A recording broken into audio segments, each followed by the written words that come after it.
Let's begin with an update from the African Union Summit, where the escalating conflict in the Democratic Republic of Congo takes center stage as the summit opens in Addis Ababa, Ethiopia on Saturday. The 55-nation bloc is convening at a time when Africa is grappling with multiple crises, including conflicts in the DR Congo and Sudan, as well as the impact of U.S. development aid cuts under President Donald Trump. Our News Central's correspondent tells us more. The African Union Summit has brought together heads of state, diplomats and global leaders to shape the future of the continent.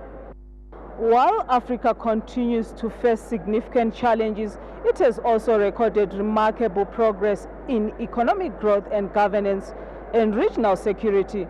The African Union remains committed to driving an African agenda forward.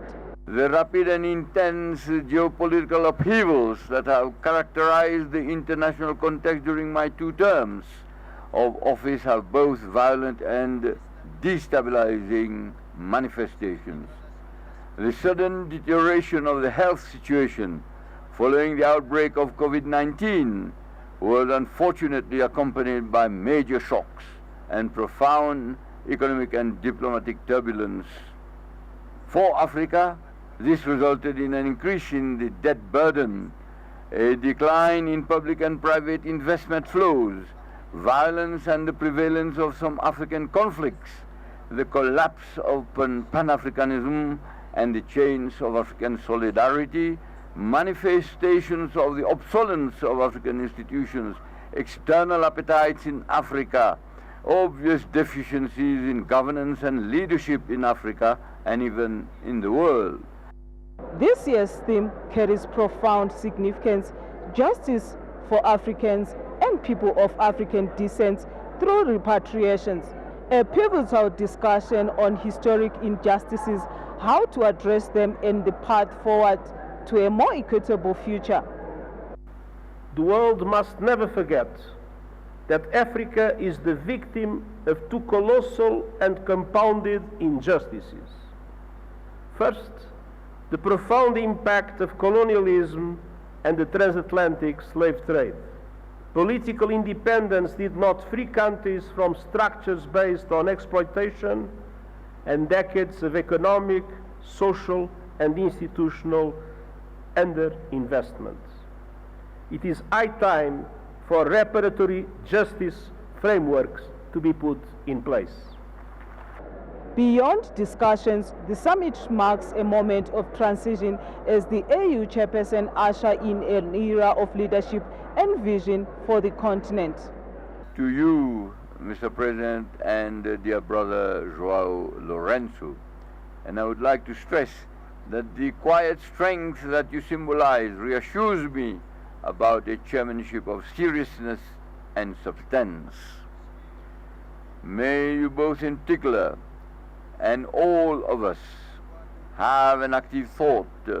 I wish full success to our summit. I wish full success to our next leadership. Nigeria, a key player on the African stage, is reinforcing its commitment to continental unity and progress. The Nigerian delegation is actively engaged in discussions to advance the agenda of Africa. Historically, Nigeria has played a very strong role in peace and security stabilization on the continent, especially in the West Africa sub-region. But we have also been a leading country in the African Union on things like the Africa Peer Review Mechanism and the Howdah NEPAD, but also in the establishment of the Africa CDC. Nigeria was one of the first countries on the continent that established its own Center for Disease Control. And so yes, Nigeria has played some very important role and participated very effectively in the African Union. As the summit unfolds, delegates will tackle pressing challenges, a chart path for the future, and solidify Africa's influence on the global stage. In Addis Ababa, Ethiopia, for News Central, Bongani Siziba. In the same vein, African leaders elected Djibouti's foreign minister to become the next leader of the commission that runs the continent-wide African Union.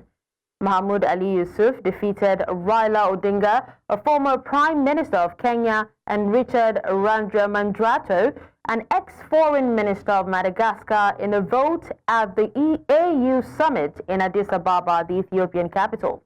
Now, the AU has 55 member states.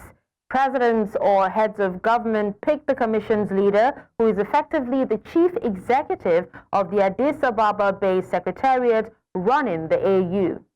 Yusuf, who will serve a 4-year term, replaces Musa Faki of Chad, who has held the post since 2017.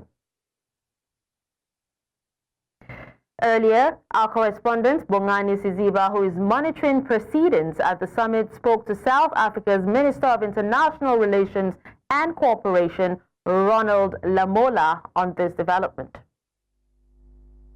Congratulations to him, and hard luck to Mr. Odinga and other candidates who also participated. We are glad that democracy has prevailed for the continent, and I think it's a good candidate. He has been a foreign minister for a very long time and has got a good grasp of the challenges of the continent and also of the developmental trajectory that the continent must take with regards to Agenda 2063 and also the Africa Free Trade Area, regional integration in terms of the economy, that there must be financing for development in the African continent. So I think we will give him all the support as member states of the AU for him to deliver on the Agenda 2063 and also on the policies and the programs that will be adopted here by this summit. Away from the AU, let us tell you that more tributes are still pouring for the late leader of the Pan-Yoruba socio-cultural group, Afenifere Ayo Adebanjo, who passed on Friday at the age of 96. Now, this comes as Chief of Staff to the President, Femi Gbajabiamila, and Ogun State Governor, Dakwa Abiodun, on Saturday, paid a visit to the residence of late nonagenarian in Lekki area of Lagos State. News Central correspondent Bettina Angweli has more. Born on April 10, 1928, Pa Ayo Adebanjo had lived through the finest and ugliest moments of Nigeria. From the struggle for independence, the Civil War, the military dictatorship era, and the return to democracy since 1999. He was one of the founding fathers of Alliance for Democracy, the political party that gave the current President Bola Tinubu a platform for his governorship ambition in 1999. Late Adebanjo, a mentee and political disciple of late Chief Obafemi Awolowo, had remained faithful to the ideology and political philosophy of his mentor, that is, Awoism. A visit by the News Central crew to the residence of the late nonagenarian in the Lekki area of Lagos State reveals how he was revered by movers and shakers of the polity, who collectively described him as a man who lived a true and worthy life of blessing and amazing grace. He was a role model. He was a father figure to us. He was an iconic, Yoruba man who we all became very fond of because of his dogged principle. He was irrevocably principled. He was bold.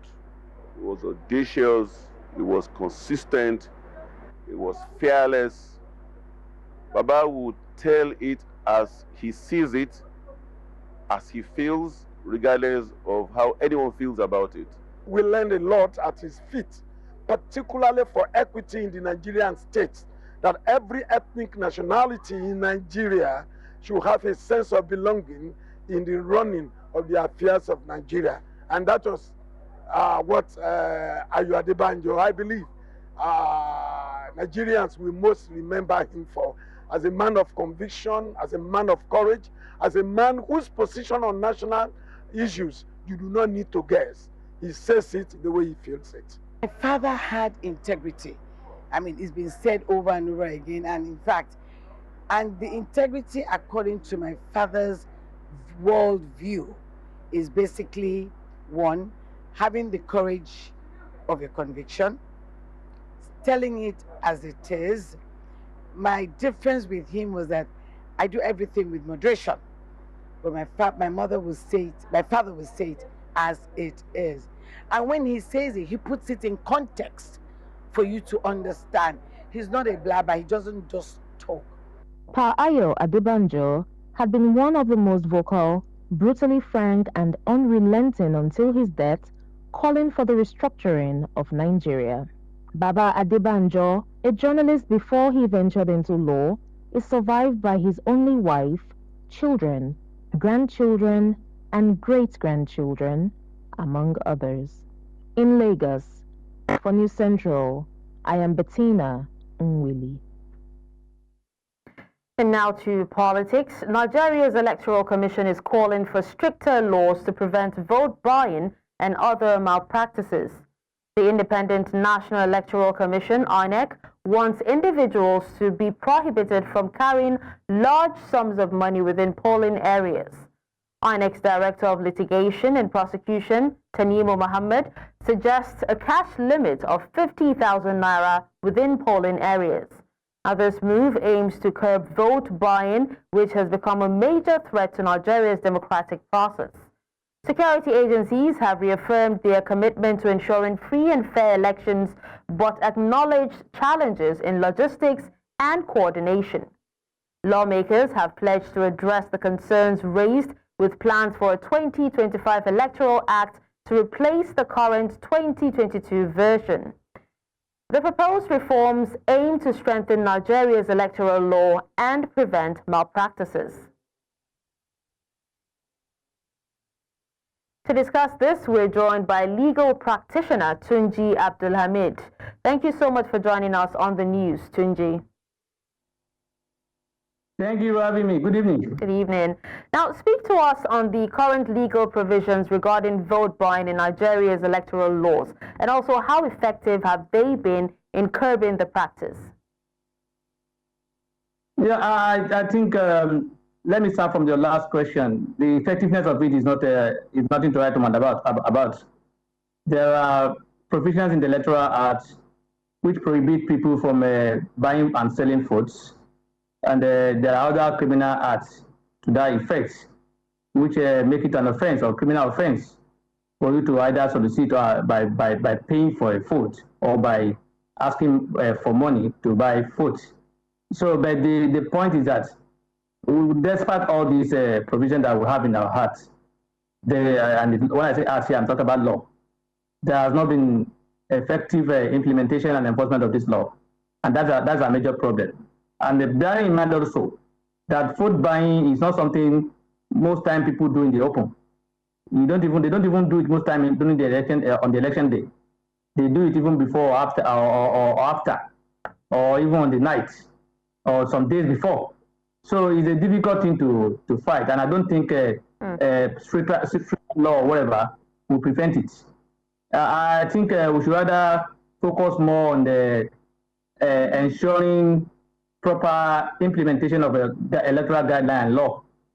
If we have if we are truly interested in ensuring quality election, we should rather be thinking of how to ensure that the irregularities and manipulations arising from conduct of election, transmission of results, and collation of results are taken care of. These are the major areas that is causing that I see as clog on the sort of on our election. Tunji, if you can hear me now, if stricter laws cannot prevent vote buying, are there? I know you've mentioned, two. But are there other specific amendments, that would be necessary to strengthen the legal framework around vote buying and also to improve the enforcement? Like I said, vote buying for me is a very difficult thing to fight. It's not, you can't just say because you saw me around the polling unit and I'm giving somebody money and you say vote buying. That can be my brother. It could be my sister. It could be my friend. You could be asking me for money to eat. You have to prove that I gave that money for him to vote for me. How do you establish that? Are you going to go inside his mind? It's a very difficult thing to fight. So like I said, rather than talk more about vote buying or not vote buying or whatever, if we have proper, if those irregularities that we see in our election, if those manipulations that we see in our election, if, as a result of non following the guidelines and the law as the way as it should be, or a situation whereby the electoral umpires and the security agencies are not neutral. We can't get free and fair results. So it's not about vote buying, as far as I'm concerned. We're not getting free and fair results, not because of buying of votes or selling of votes. And again, if you look at it all this way, that I've been talking about vote buying, vote selling, or whatever, how many people have been arrested or prosecuted successfully? How many major stakeholders who are buying these votes, who are fully engaged in these parties, are in court, thousands of people being convicted?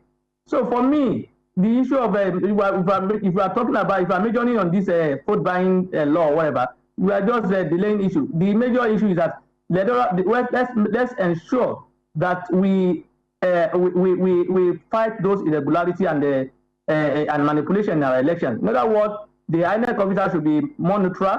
The police and security agencies should be more neutral. They should not take side and do things the way it should be done.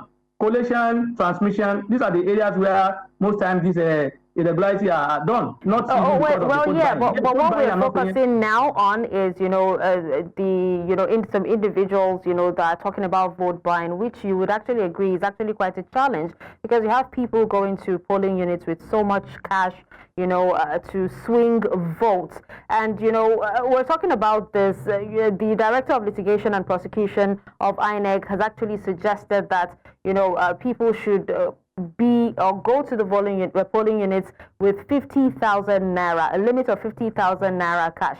And so many people also seem to think that that is enough money, to give voters in order to swing votes. Now, what we're talking about now is, encompassing all about vote buying at the moment. We understand, your other solutions and how we need to have credible and free and fair elections and all that. But what I want to ask right now is, even at that 50,000 naira within the polling units, will that be enough to swing votes? That's exactly the point I'm making. That rather than dwell more on people having money in their pocket and buying votes, we should look at things that are not making the election free and fair. And I'm saying to you that legal prosecution officer, or I can't remember this designation again. How many people is in court that is prosecuting for vote buying? How many major stakeholders are in court for him that he is prosecuting? For him to say, look, the number of people who are prosecuting is alarming. So that if this has been caught, maybe probably the result will not go this way. So I wouldn't, until he tells me that, look, we have so large number of people who have been bought for the purpose of buying of vote. How many people 14,000 are bought for election? And like I said, they don't even buy this thing in the open. The fact that some people buy this vote without even coming with any money into the what's it called? They do transfer these days. They do so. You cannot accept people are dumb. I'm sorry for that language or adjective. That you see them carry money cover and say you want to be buying food openly with cash and whatever. Those who are even displaying it openly, how many people are in court? Because we've seen some people, we saw videos during the election where people will be talking about that they've collected money from somebody and the money has entered bush. How many people have been arrested? How many people have? So for me, in fact, I don't even want INEC to be more involved in issue of prosecuting people. Let them face the major primary responsibility of election, the election, and that's why I'm talking about when they ensure that the irregularity we are seeing today in the election, the manipulation we are seeing in the election today are not there. The security are not partial. Then we will get the good results. The vote buying will on its way go somewhere else. All right. Well, thank you so much, Tunji. Thank you so much for your time and also for speaking to us on this. Thank you for having me. It's my pleasure to be with you. And now we'll take a break. When we come back, we'll tell you how suspected thugs reportedly assault activist Showore journalists at Lagos City Marathon. Details of this and more after the break. Stay with us. Now, still on political matters, a chieftain of Arewa Consultative Forum and former secretary of the defunct Action Congress, Usman Bugaje, has called for a collegiate system of leadership in the country to end the North-South presidential rotation debate. Abu Gaje said he would prefer the country to get the best hands wherever they might come from to run the country than narrowing the presidential choice to a region of the country. He called for inclusive governance based on competence and denounced the perennial regional divisions and corrupt leadership in Nigeria. The political and civil society activists stressed the need for a new narrative that combined popular participation with tangible developmental outcomes. Joining us to help make sense of this is a political analyst, Jide Ojo. Thank you so much for joining us at this time, Jide. It's my pleasure. Happy weekend. Happy weekend to you as well. Now, Jide, can you explain the concept of a collegiate presidency as proposed by Bugaje? How does it differ from the traditional presidential system in Nigeria?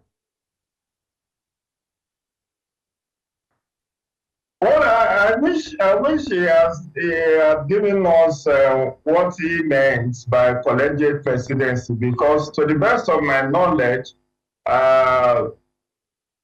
what he is trying to criticize is what actually has worked for Nigeria, which is a kind of rotational presidency. And that is having a oscillation between North and South at present. And my own position quite differs from that of Gaje, because I feel that in order not to, since the current administration seems to recognize the 6th geopolitical zone now, given the establishment of regional commissions, we should also think of having a rotational presidency that rotates among the 6 geopolitical zones, so that those who are clamoring or those who are, agitating that they have been excluded from political inclusion, who have a sense of belonging, like the Igbos, like the Kanuris, the people in the Northwest, who said that since the time of Tafawa Balewa, they have never been president. Or the Igbos, who said since Azikwe's time, they have never been president. So I really am struggling to understand what Dr. Usman Bugaje meant by saying he wants a collegiate system.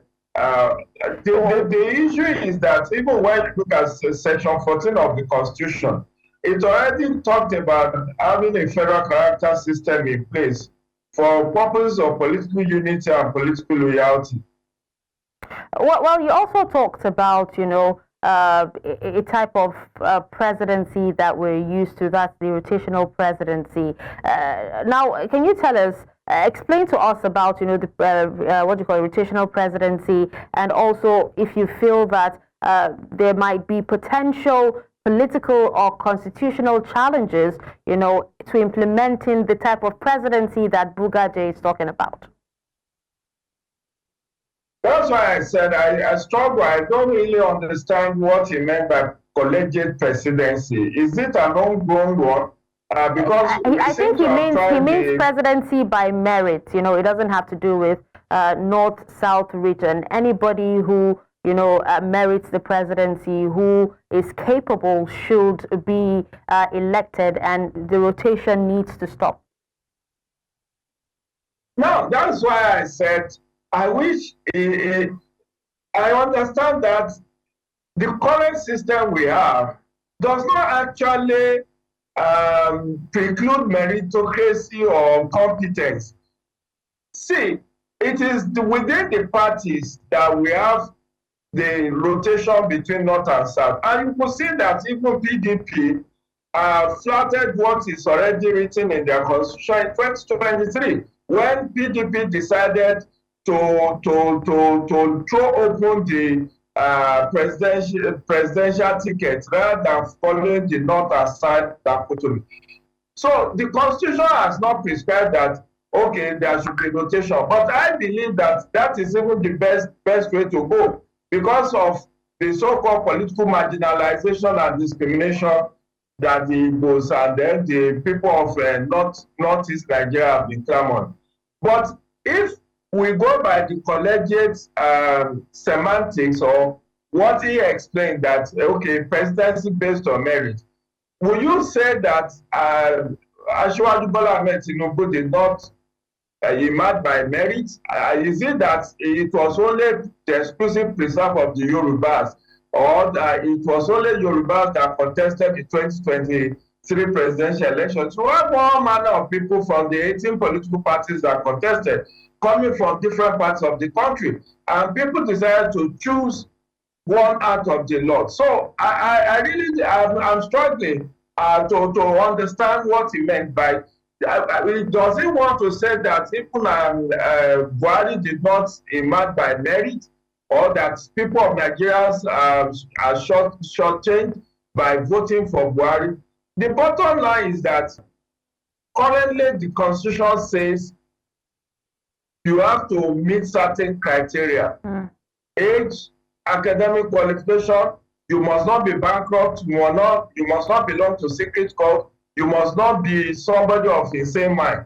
So that is already telling you that you have to be competent. So I don't understand why he's bringing that issue of collegiate. And collegiate, in my own mind, does not talk about competence. Collegiate means like a communal system of governance, where you have, and I think what approximates collegiate system is what we have in Switzerland, where there is a president and about 6 vice presidents. So it's a kind of collegiate system. But if he's trying to float a new political ideology, then he needs to present a memo to the Constitutional Amendment Committee of the National Assembly, because this is a good opportunity to test whether Nigerians will buy into the kind of ideas he has. But I do believe that the current system does not preclude meritocracy, does not preclude competence, and that the Constitution has not even prescribed that there should be power rotation. It is the political parties within their own constitution that decided, and it's only even PDP. APC does not even have that in their own constitution. But for purposes of political inclusion, they decided that, okay, after 8 years of 8 years of Buhari, Nigerians decided that the next person should be from the south. And you could see that even in 2023 election, Atiku Abubakar from the north put himself forward for presidency. Tinubu presented himself, Peter Obi presented himself, several other candidates presented. And Nigerians made a clear choice of who they want as their president. So I don't think, and the popular adage is, if something is not broken, you don't need to fix it. But if he is bringing that the current system that we have been using since 1960 has not thrown up competent leaders, I beg to disagree. It's not about the fact that we have not had competent leaders. Okay, Goodluck Jonathan is a PhD holder. Former President Umaru Musa Yar'Adua was a lecturer in the university before he joined politics. So we cannot get a better competent people. Tinubu is an accountant. Even if we give the fact that Obasanjo and Buhari are soldiers, but that does not mean they are not competent. So I really don't understand the essential ingredient of that argument being put forward by Dr. Bugaji. All right, well, thank you so much, Jide, for your opinion on this. We appreciate you for your time. It's my pleasure. Now, the crisis rocking the People's Democratic Party seems not to have abated despite the intervention of the governors under the platform of the party, throwing their weight behind Sunday Ude Okoye as the authentic national secretary of the party. A faction of the party, loyal to the embattled National Secretary, Samuel Anyanwu, has rejected the decision of the PDP Governors Forum, saying it runs contrary to the party's constitution and does not recognize the valid court ruling on the matter, which earlier called for a stay of execution. It's high time we say we don't want to remain silent any longer, to allow people that claim to love PDP, that parade themselves as lovers of PDP, to go ahead, carry narrative, deceiving party faithfuls in Nigerians and abroad and Nigerians. We only have PDP, and that's why we said today we are going to expose those weeds in PDP. We are calling on the Taraba State Governor specifically to speak out regarding this section. He was the state chairman of PDP, contested, won the primary, contested the governorship, won the election. He still remained the chairman, functioning as the state chairman. We insist that Senator Samuel Enemeka Anyanwu remains the authentic PDP National Secretary in line with the party constitution and other existing laws of the land. Away from that, the presidential candidate of the African Action Congress in the 2023 elections, Omoyele Sowore, was reportedly attacked by suspected thugs at the Lagos City Marathon on Saturday morning. Sowore and members of his media crew were assaulted while participating in the event. Now, the attackers also targeted journalists covering the marathon, injuring several and destroying cameras and other equipment. Let's move to the energy sector, where the Nigerian National Petroleum Company Limited has denied allegations that it is selling substandard petrol with a high burn rate. In a statement on Saturday, NNPCL spokesperson Olufemi Soneye dismissed the viral video comparing fuel from NNPC and Dangote refineries. A content creator claimed NNPC's petrol lasted just 17 minutes in a generator, while Dangote's fuel ran for 33 minutes. NNPCL clarified that the fuel in question was sourced from the Dangote refinery and meets strict industry specifications. Now, the company condemned the video as misleading and warned of legal action against those spreading false claims. NNPCL also urged Nigerians to rely on verified information, reaffirming its commitment to fuel quality and consistent supply. Access roads leading to the ports in Nigeria play a pivotal role in the efficiency of the ports.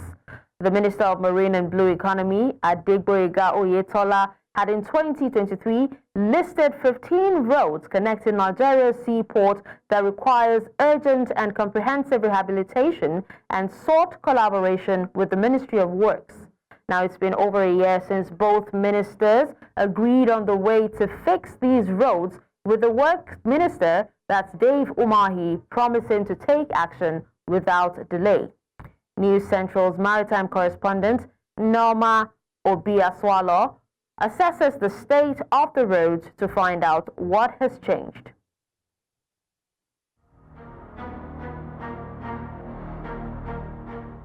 This is Apapa, the road to Nigeria's busiest spot. A visit here shows the poor state of the road. This is increasing transport costs, discouraging foreign investment and hindering trade efficiency. Our ports cannot be competitive with this kind of roads. We call on the federal government to give urgent attention to this route.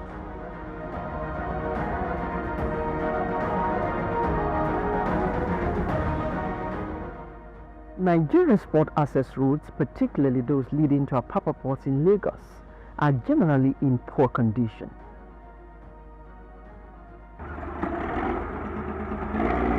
They are riddled with potholes, uneven surfaces, and inadequate drainage systems, further worsening the traffic situation on the roads, leading to significant congestion, delays in cargo movement, and substantial economic losses as a result of inability to easily access the ports.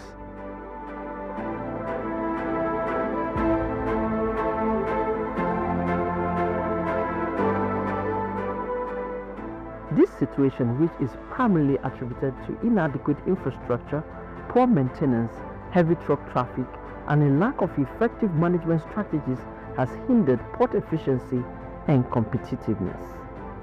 Importers and exporters experience high transportation costs, prolonged transit time, and heightened risk of accidents, leading to loss of lives. The poor state of the roads brings severe congestion, resulting in long queues of trucks waiting to access the port, causing major gridlock and delays in cargo delivery. Some of the truckers affected by the state of the port access routes speak on the impact of the bad roads and life on the streets while they wait for their turn into the port.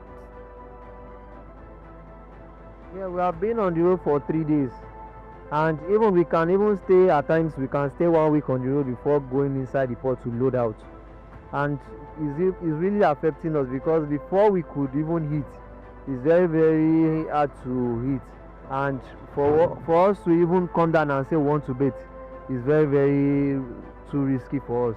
So the government they should do something about it. The bad road is affecting us because when the road is bad, it's affecting us in the way that before we could move from one place to the other place, we are going to wait for other vehicles to move from that place because we cannot all rush at once because of the bad road. So it's affecting us as well. They should do something about it.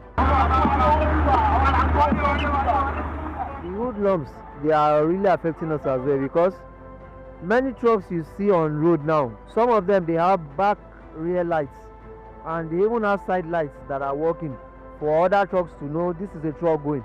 But those hoodlums, when they see you sleeping a bit at night, they will just go under your truck, then cut those wires, and they will even draw your gas. And sometimes when they draw your gas and you don't know, as you want to start your truck, it will cut.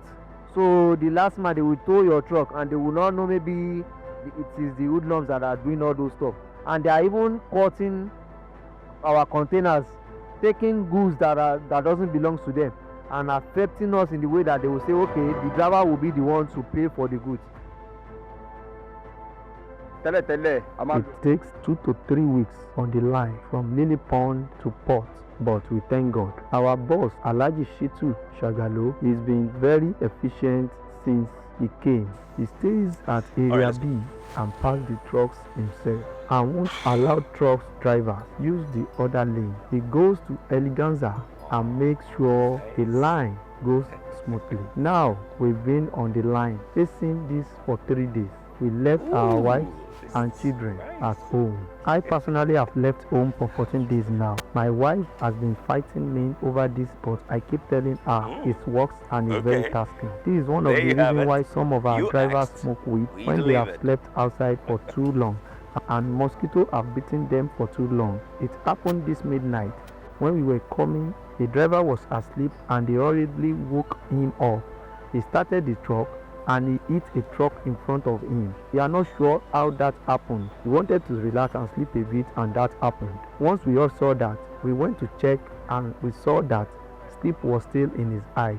Some people will refuse to sleep because of these things like these lure drivers into this street habit. A lot of drivers have embraced these societal ills as a result of being on the street for too long.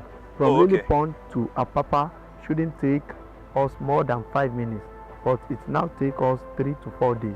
Some drivers are now in prison because there is no security. We are begging Governor Sanwo-Olu to give us tight security from Apapa to Onipano. Many thieves cutting our containers, sending drivers to prison. When you go to prison now, so many truck drivers are there. We are thankful to Governor Sanwo-Olu because he has repaired some bad roads, but there are still many more that needs to be fixed. What bad road does is that it makes our trucks fall. If we are coming, we see bend roads, but there is no alternative route. We'll have to follow the road. The front of the truck might have successfully gone through. The remaining back might fall the truck, and we can't run on this road. You will now see thieves robbing us there. I've seen the driver come down to have a face off with those thieves, and they use machetes on the driver's head. And all this is because of bad roads. We beg Governor Sanwo-Olu, he's really trying in Lagos State, but he should please do more, especially for Ijora to Alaka. It's very bad. We beg Governor Sanwo-Olu, he's working, but he should do more. In Lagos, for New Central, Norma Obiaswalo.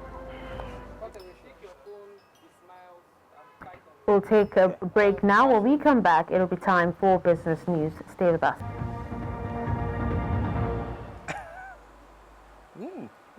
In business, the growth and sustainability of small and medium enterprises in Nigeria hinge on access to affordable financing.